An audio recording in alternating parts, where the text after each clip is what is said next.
Good afternoon. We are continuing to follow breaking news this afternoon out of Virginia, where an F-15C from the 104th Fighter Wing in Westfield crashed this morning.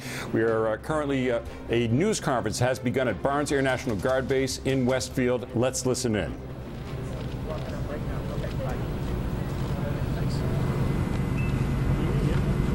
Good afternoon, everyone. My name's, as Lieutenant has mentioned, my name is Colonel James Keefe. I'm the 104th Fighter Wing Commander. 104th Fighter Wing, based here at Barnes Air National Guard Base. We're an F-15C Air National Guard unit. We provide 24/7, 365 alert mission for the 1st Air Force Commander, as well as air superiority for the combatant commanders. First thing I want to say is that our thoughts and prayers go out to the family, regardless of the outcome. Our focus right now is to take care of the family. I'll give you the facts as I know them right now, and then after that I'll open up for some questions and answers, hopefully. So the facts as we know them right now, at approximately 09:05 local time this morning, Washington Center lost communications with one of our F-15C aircraft, which was flying a cross-country mission over Western Virginia. We later learned about 09:30 that the aircraft had crashed in a remote site near the West Virginia border, near a town called Deerfield Valley, Virginia.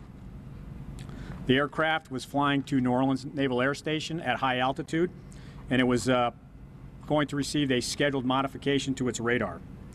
The mission is not tied to our home station alert, so there were no munitions on board when it did crash. The F-15 that was flown is a single-seat aircraft. There was only one pilot on board. The pilot did report an in-flight emergency prior to losing communications with Washington Center. The specific details of that communication, we obviously cannot release them due to the ongoing investigation. There is an ongoing rescue mission, and is a joint effort between local fire and police, state police, the Virginia Air National Guard and Army National Guard, and federal agencies. At this time, we have not had contact with our pilot, and like I said, the rescue mission is ongoing.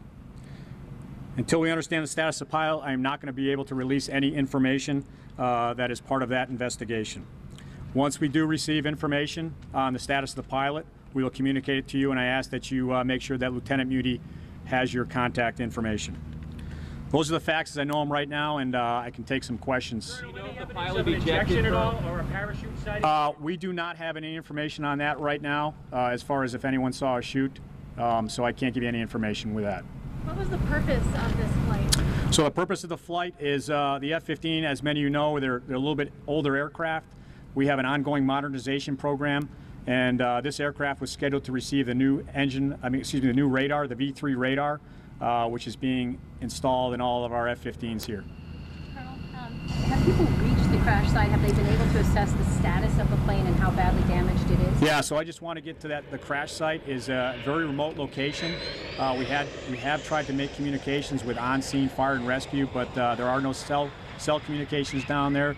Very difficult to get radio communication down there, so people are on site. We actually have helicopters over the site doing the search and rescue mission, but we have not been able to talk to anybody. Colonel, what can you do to support the pilot's family? Could you tell us a little bit about the rescue mission? How many people are involved? What kind, other than the helicopter? Yeah, there's actually forces flowing in as we speak. So right now I don't have the exact number, but you can imagine security forces personnel to secure the site, and then obviously helicopters to look for the pilot, and then fire and rescue to take care of the crash site itself with putting out the fire. On the ground, witnesses to the... Yes, there's people searching on the ground. Were there any witnesses to the crash? There were some eyewitnesses as far as it went down. There was actually a pilot in a small aircraft who actually was the first one to notice the crash site. He did see some smoke, and again, it is extremely wooded. It's very difficult to get support assets out to that area, so it's going to take a little bit longer.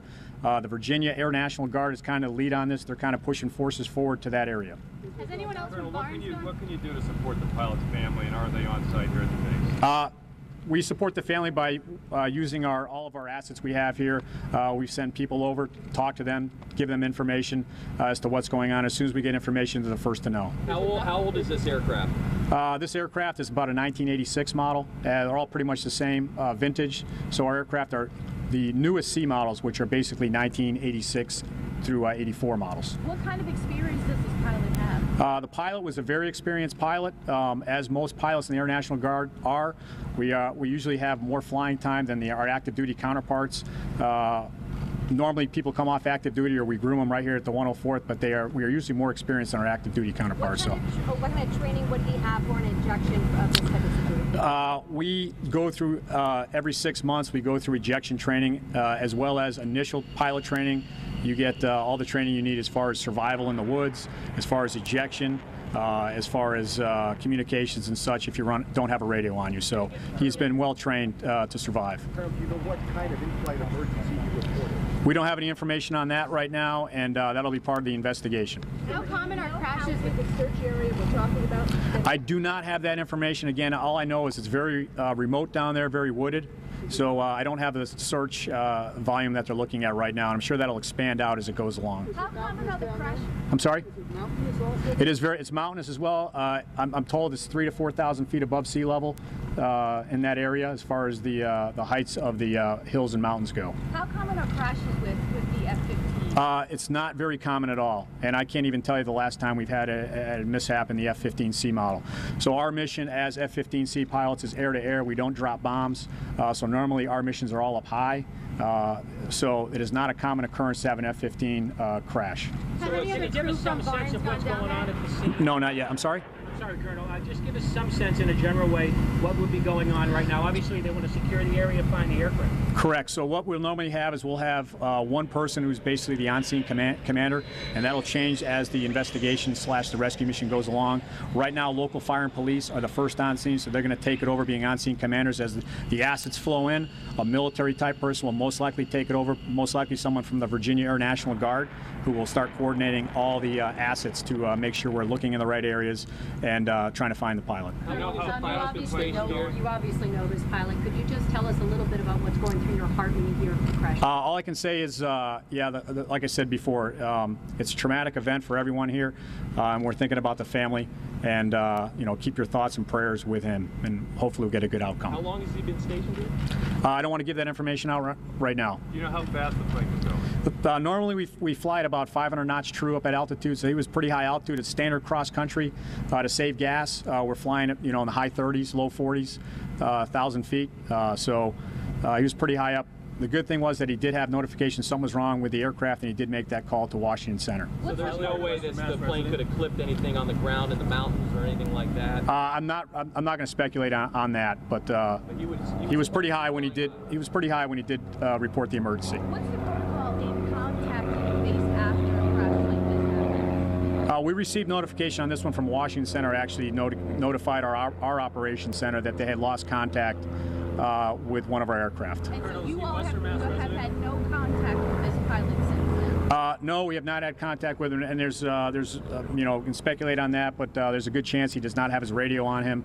A normal ejection procedures for over wooded area is to release your survival equipment so you don't get caught up in the trees. So that is a high probability of that possibly happening. When was the last time you heard from him? The last contact we had was 0905 when he was talking to Washington Center. What's the level of frustration for you that there's not communication?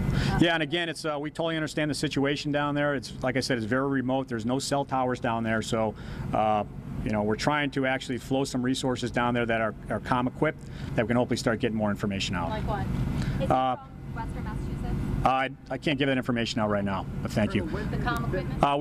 We have these satellite communication radios, satellite communication telephones, etc. So we have a good comm suite on its way.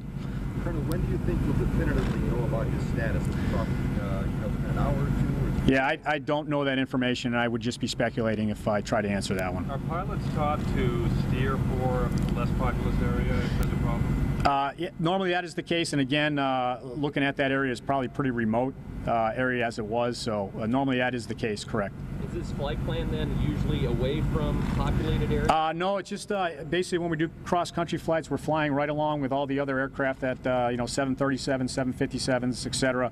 We're flying the same air structure that ATC controls, so nothing different than what we normally do. It's the F-15 is equipped just like any other aircraft with communication, navigation equipment to fly cross-country across the United States. And when's the last time you had contact with a rescue or anyone from down Our guys are continuously talking to the best we can, but there is some problems with communications on site, and then the command center a little further back. Again, like I said, it is probably 5-6 miles from the crash site to the nearest civilization. So, and again, it's deeply wooded and a lot of hills and mountains. So you don't know at this point if anyone's reached the plane? We don't know that yet. No, we have no confirmation yet on that. You say the plane was on its way to New Orleans.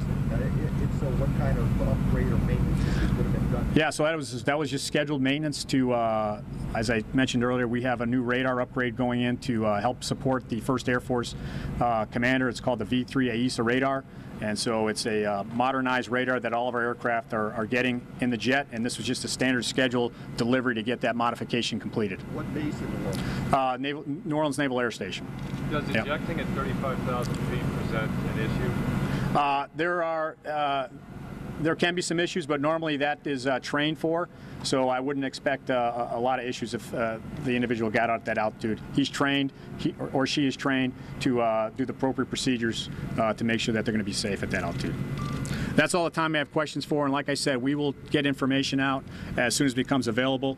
My point of contact is Lieutenant Muty right here, so if you want to give him your information, you can give it to him, and we'll get it out as soon as we can. Thank you very much.